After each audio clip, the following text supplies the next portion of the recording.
In the book of Genesis, Abraham hears the voice of God telling him to take his child up to Mount Moriah and offer him as a sacrifice. We all know the story of the binding of Isaac, but our Muslim neighbors know it slightly differently.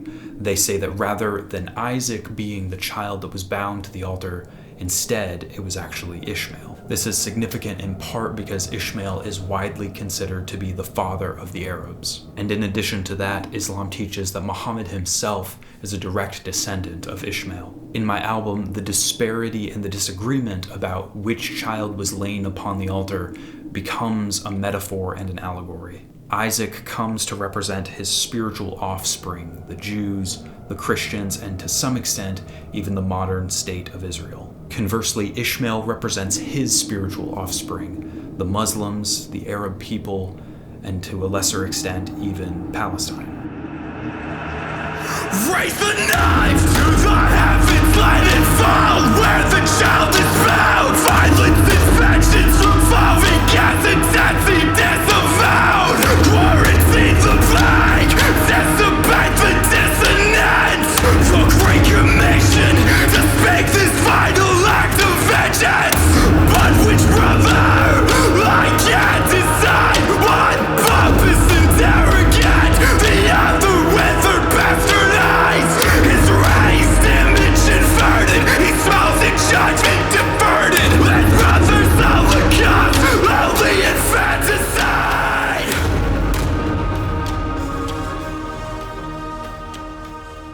The binding of Isaac, or the binding of Ishmael for Muslims, is one of the most bizarre passages in scriptures.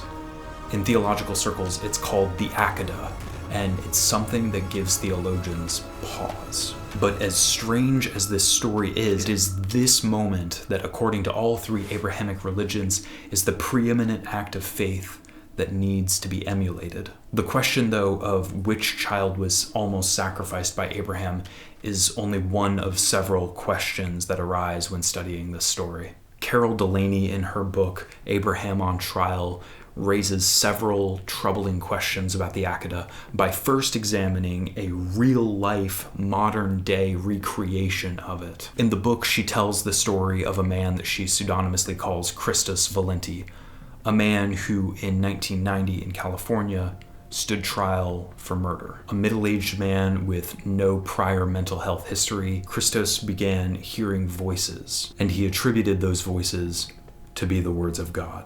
The voices told Christos to mimic Abraham's act of faith and to take his daughter, his youngest and favorite daughter, into the woods and offer her as a sacrifice to God. Now, in the biblical story, we know what happens. In a striking last-second intervention, an angel halts Abraham mid-act with his knife dangling above his child in the air.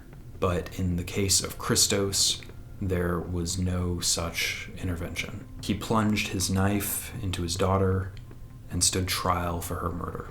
It's easy for us to brush off the story of Abraham because of hindsight. We know that ultimately he didn't go through with the act. But in order to feel the true weight of the biblical narrative, we have to acknowledge that Abraham, when he was walking up the mountain, fully thought that he was about to lose a child. But everything I've said up to this point is only primer for the larger looming question that still needs to be asked. What is this notion of sacrifice to begin with? The institution of sacrifice is a difficult thing for anthropologists to wrestle with, not only because of how weird and strange it is, but because of its scope. Sacrifice, the custom of slaughtering the innocent in exchange for the guilty, is nearly a universal practice in the ancient world. And the question that I'm constantly grappling with is why? Why did the ancients think that it was acceptable for an innocent animal or an innocent person to be killed and punished in the place of another? And let's just zoom out and acknowledge how weird this is. It isn't as though if I commit murder, I can go to the judge and say, "Sir, my little brother has offered to take my place in prison and I can go off scot-free." There's something strange going on here. All of these questions and issues are things that I analyze and grapple with, and hopefully to some extent answer in the lyrics of Ishmael.